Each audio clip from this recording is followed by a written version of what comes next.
പിന്നെയല്ലേ ഇന്നത്തെ വീഡിയോ നമ്മൾ സ്കൂൾ ബസ് കയറാൻ പോണ വീഡിയോ ആണ്. അപ്പൊ ഞങ്ങൾ 9 മണിയൊക്കെ ആയിട്ട് ഇറങ്ങിയത്. ബസ് വരുമ്പോഴേക്കും 9:10 9:15 ആവും. അപ്പൊ ഞങ്ങൾ ആ സമയം കണക്കാക്കിയിട്ടാണ് വീട്ടിൽ നിന്ന് ഇറങ്ങത്തുള്ളൂ. അപ്പൊ കണ്ണപ്പൻ ആദ്യം തന്നെ പോയിട്ടോ. അവന് ഓടി പോവാൻ അങ്ങനെ അനങ്ങാതെ നിൽക്കുന്ന സ്വഭാവമൊന്നുമില്ല, പയ്യെ നടക്കുകയൊന്നുമില്ല.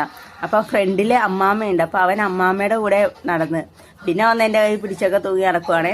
ഇന്ന് നല്ല സന്തോഷത്തിലാട്ടോ പോണേ, അല്ലെങ്കിൽ കരഞ്ഞ് പിടിച്ച് മൊത്തം ഇതായിട്ടാ പോണേ. പക്ഷെ ഇനി നാളെയും കൂടി പോയാൽ മതി, ഇന്നും കൂടി പോയാൽ മതിയല്ലോ. നാളെ മുതൽ പിന്നെ അവധിയല്ലേ 2 ദിവസം. അതുകൊണ്ട് അതിന്റെ ഒരു സന്തോഷം രണ്ടുപേരെ മുഖത്തുണ്ട്.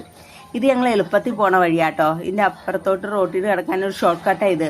ഞങ്ങളുടെ ബസ് പറഞ്ഞാൽ കോളേജിന്റെ അടുത്ത്. അപ്പൊ ഇതിലെ പോയി കഴിഞ്ഞാൽ നമുക്ക് മെയിൻ റോട്ടിൽ കൂടി പോണത് ഒഴിവാക്കാം. എന്ന് പറഞ്ഞാൽ വണ്ടി തിരക്കൊന്നും ഇല്ലാതെ സുഖമായിട്ട് പോവാം. കണ്ണപ്പന് ഓരോ ഇതൊക്കെ കാണിച്ചാണേ നടക്കുന്നത്. അമ്മ പുറകെ പൈസ വരുവാ. അപ്പൊ ഇങ്ങനെ നീങ്ങിയപ്പോ തന്നെ ബസ്സിന്റെ ഓർണടി കേട്ടിട്ടോ. അപ്പൊ കാരണം അങ്ങ് കേറിയിട്ട് നോക്കിയിട്ട് പറഞ്ഞു ബസ് വന്നെന്ന് പറഞ്ഞ്. അപ്പൊ അമ്മൂസൊക്കെ ഓടി വരും. അപ്പൊ പറഞ്ഞു ഓടണ്ട, ഇവര് ബസ് ഇത്തിരി വലിയ ബസ്സായതുകൊണ്ട് നല്ലോണം ഇങ്ങടെ ഇറക്കിയിരിക്കണേ. അപ്പൊ പയ്യെ വന്നാൽ മതി, ബസ് തിരിക്കാൻ നേരത്ത് നമുക്ക് ക്രോസ് ചെയ്യാനും പറ്റൂല. അപ്പൊ ബസ് തിരിക്കാനായിട്ട് ഞങ്ങൾ വെയിറ്റ് ചെയ്യും കേട്ടോ. ബസ് തിരിച്ച് അപ്പുറത്തോട്ട് നീക്കിയിട്ട് കഴിഞ്ഞപ്പോഴാണ് ഞങ്ങൾ ചെന്ന് എല്ലാ ദിവസവും ബസ്സിൽ കയറണേ. ഈ കോളേജിന്റെ റോഡായതുകൊണ്ട് എപ്പോഴും നല്ല വണ്ടിത്തിരക്കായിക്കോളൂ. ഈ സമയത്ത് കോളേജും ഉള്ള നേരമല്ലേ. അപ്പൊ ഇവരുടെ സ്കൂളിന്റെ തന്നെയാണ് ഈ കോളേജ് കേട്ടോ. അപ്പൊ ഇവര് കുറച്ചങ്ങ് നീക്കിയിട്ട് അപ്പൊ കണ്ണപ്പൻ കയറി കഴിഞ്ഞ് എനിക്ക് ടാറ്റയൊക്കെ തന്നിട്ട് തന്നെ പോവുള്ളൂ. ടാറ്റയും തരും, ഒരു ഉമ്മയും തരും. പിന്നെ ഞാൻ ഇവരെ ബസ് കയറ്റി വിട്ടിട്ട് ഞാൻ പയ്യെ നടന്ന് വീട്ടിട്ട് പോരുവാ. ഇനി എനിക്ക് വീട്ടിൽ വന്നിട്ട് ഒരുപാട് പണിയുണ്ട്.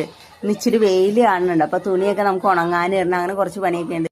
Video bye.